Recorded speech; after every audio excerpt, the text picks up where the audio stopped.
we came to Pedy on the way up, I don't know what the population was then, but it would have been 1,000 people.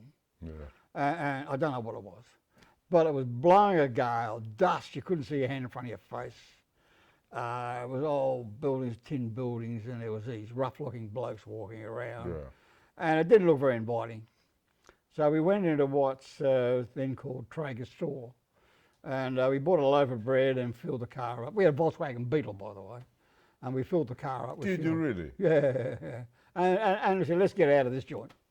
Never coming back. And we left. And then the friend, he did another trip up and met up with Dave Davison, who you know, of course. And Dave took him down the mines, and then he came back. When they came back to Adelaide, back to Melbourne, Laurie said, "Oh, that town was full of dust and dirt and strange people and didn't look very." He said, "They find opal there," and I said, "What's that?" You know, and they said, "Well, it's a beautiful stone. You can make $1,000 a week." And I said, "Oh, let's go." So we packed up and came to Pedy. Of course, we came to Pedy. And the rest is history. Yeah.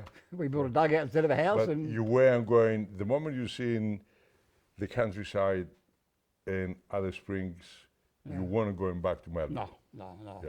It was 1967. I came to Pedy mining. And even that's a bit of an interesting story because we came back, three of us came back to Pedy, three of us blokes came back to Pedy.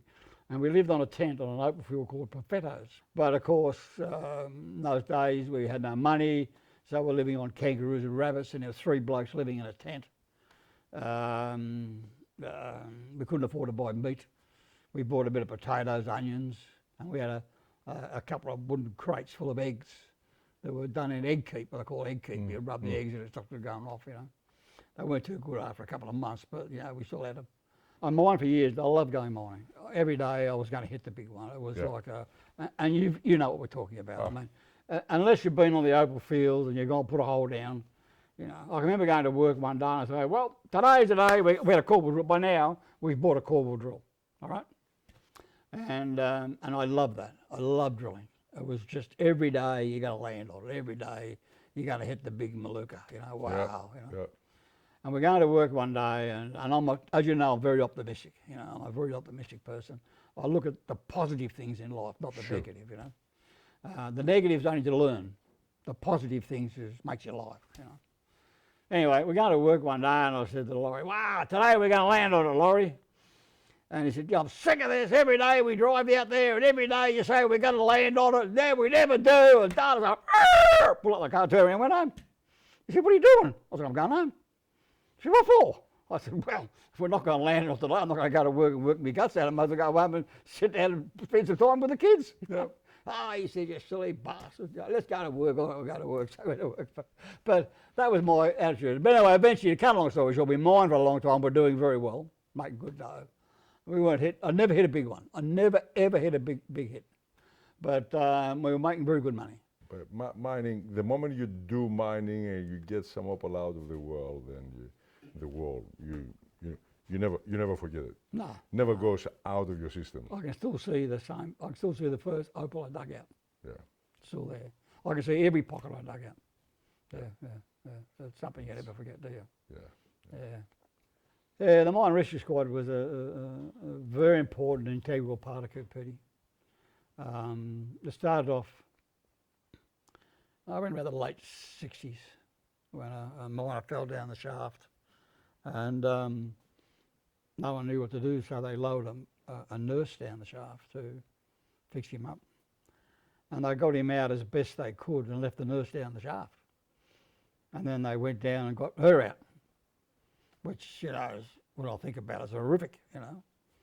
And for her, it was, you know, must have been so frightening, you know, to be lowered out. Most people get frightened going down their first hole. And Bill got the idea of something that needs to be done, so he formed a meeting. Yeah. And I think it was 1971, they become like an incorporated body. Yeah. And the first chairman was Dave Janet or whatever. Yeah, the town was very generous to the Mine Rescue Squad. Yeah. Very, very generous. Yeah. But the people were very dedicated, and it just got more and more sophisticated because it was unbelievable. No one could teach us what to do. No one had done had rescued people out of our situations. Yeah. We're talking about enclosed areas and down narrow shafts and what have you. You used to have quite a lot of practice.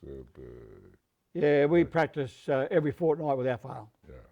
Part of the story that we do is about Coober Pedy is just that. Yeah. What you have given and Connie to this town with all your volunteer work in not just my rescue squad but everywhere else. It made Coober Pedy what it is. Yeah, I think it's important to mention that. It brings the that community together. It brings, it gives a different spirit to the town than. Coober Pedy had a different backbone than it's got today, I'm afraid. Yes. We go back to the days when we're all young men and a married couple are going to have another baby, and we all turn up and dig another room on for the baby, you know. Yeah. And these are called dugout parties, and I'm going to concrete the floor, and everyone would turn up with shovels and wheelbarrows and we lay the concrete floor for them, you know, or dig another room. I can name you a few dugouts that I participated in, yeah, exactly like we've that. all done the same, you know, and that's what it was like. I don't know whether that would happen today, but it definitely happened in those days, you know. Absolutely. And then when we'd finished our work for the day, the women would turn up with all the meat and sausages and chops and the cartons of beer and cook make the salads. We'd all sit around and have a big party afterwards, after hard days of jack picking and shoveling, and you know, so it was a very, very exciting time. You know? Yes, yes. And everyone was pretty... And the closeness of the community in the 70s and 80s and 90s was amazing. It's just... Except the fact that we were so much more population than we are now.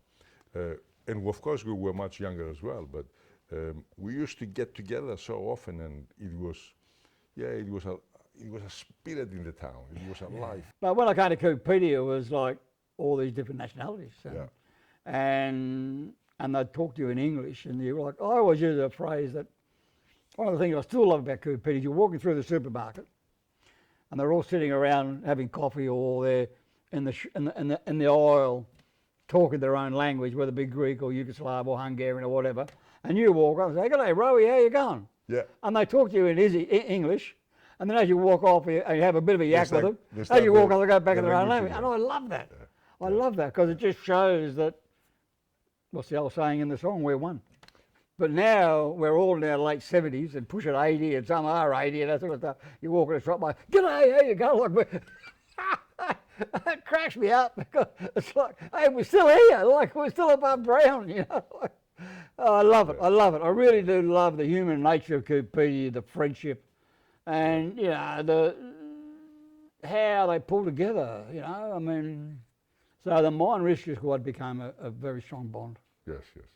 And become a very strong team effort. But the team effort just wasn't the squad. It was the hospital staff and the doctor. Yes, yes. And then eventually the flying doctor and the people that put them back together, you know. But you were the grounds people, and you saved many lives. The organisation did, yes, yes. No, not one individual ever saved a life. But in Coober Pedy in those days, as you remember, we were getting a lot of accidents. We were getting 8, 10 major accidents a week. Yes, a year. We had a lot of accidents. Oh, it was terrible. And some of them very fatal too. Oh, yeah, shocking. Well, when the time that siren went off, every kid in the school either knew that it was one of their parents down the mine. And he said in our particular case, and the kids that had fathers in the Mine Rescue Squad knew that if it wasn't their father hurt down the mine, they were going down the mine to get them out. Yeah. And we couldn't wait to get home to make sure that you were home and safe. Yeah. Yeah.